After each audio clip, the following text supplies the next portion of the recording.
میرا نام شان ہے اور میں فیصل آباد کے ایک گاؤں کا رہنے والا ہوں۔ مجھے فٹ بال کا بہت شوق تھا اور میں روزانہ شام کو فٹ بال کھیلنے کے لیے جس گلی سے گزر کر جاتا تھا وہاں ایک سمرین نام کی لڑکی رہتی تھی جو روز مجھے دیکھنے کے لیے میرا انتظار کیا کرتی تھی۔ وہ چھپ چھپ کر مجھے دیکھا کرتی تھی اور مجھے اس کا یوں دیکھنا بہت اچھا لگتا تھا، اور پھر آہستہ آہستہ ہماری اشاروں میں باتیں ہونے لگی۔ میں جب بھی اس کی گلی سے گزرتا تو وہ کبھی چھت پر میرا انتظار کر رہی ہوتی تھی تو کبھی دروازے میں کھڑے ہو کر۔ ایسے ہی اشاروں میں ہمیں ایک دوسرے سے محبت ہو گئی۔ پھر ہم دونوں فون پر دن رات باتیں کرنے لگے۔ وہ مجھے میرے نام سے نہیں بلکہ ایس کہہ کر پکارتی تھی۔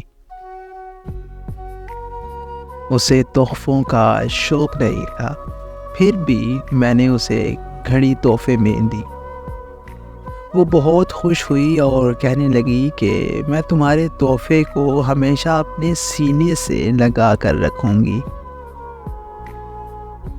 وہ مجھ سے اکثر کہتی تھی کہ تم مجھے چھوڑ مت دینا، اور میں ہمیشہ جواب دیتا تھا کہ میں تمہارا ساتھ کبھی نہیں چھوڑوں گا۔ ایسے ہی 5 سال گزر چکے تھے اور ہم دونوں نے ساتھ مرنے جینے کی قسمیں بھی کھا لی تھی۔ ساری زندگی محبت نبھانے کے وعدے اور دعوے بھی کر لیے تھے،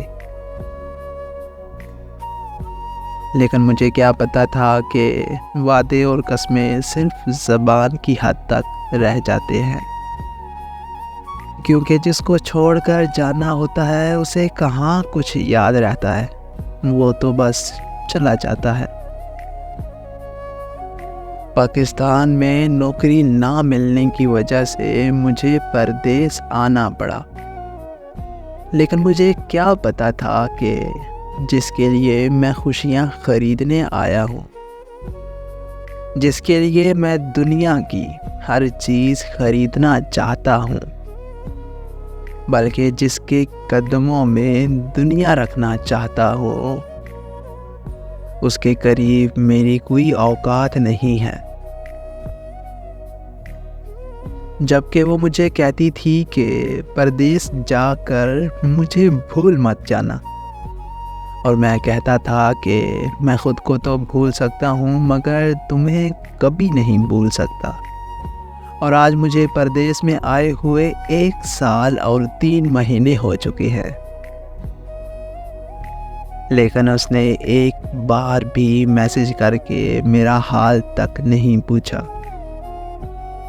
میں جب سے یہاں آیا ہوں تب سے اس کا فون نمبر بند جا رہا ہے۔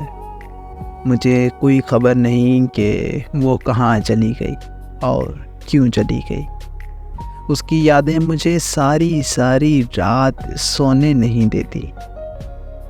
میں اکثر اسے یہی کہتا تھا کہ اگر تم مجھے کبھی چھوڑ کے جانا چاہو تو بس ایک دفعہ مجھے بتا دینا کہ تمہیں جانا ہے، میں تمہیں جانے دوں گا، کیونکہ زبردستی کے رشتے ہمیشہ تکلیف دیتے ہیں۔ لیکن اس نے ثابت کر دیا کہ کبھی کسی پر اتنا یقین نہیں کرنا چاہیے، کیونکہ جس پہ یقین ہوتا ہے وہی یقین کے ٹکڑے ٹکڑے کرتا ہے۔ سچ تو یہ ہے کہ پردیس میں رہنے والوں کے حصے میں تنہائی اور درد کے علاوہ کچھ بھی نہیں آتا۔ میں خدا سے دعا کرتا ہوں کہ ایک بار وہ مجھ سے رابطہ کر لے۔ اگر اسے میرے ساتھ نہیں رہنا تو کم از کم مجھے بتا دے، تاکہ میری بے چینی اور انتظار ختم ہو جائے، کیونکہ ایسا انتظار مجھے بہت تکلیف دے رہا ہے۔ جس میں پتہ ہی نہیں ہے کہ جانے والا لوٹ کر آئے گا بھی کہ نہیں۔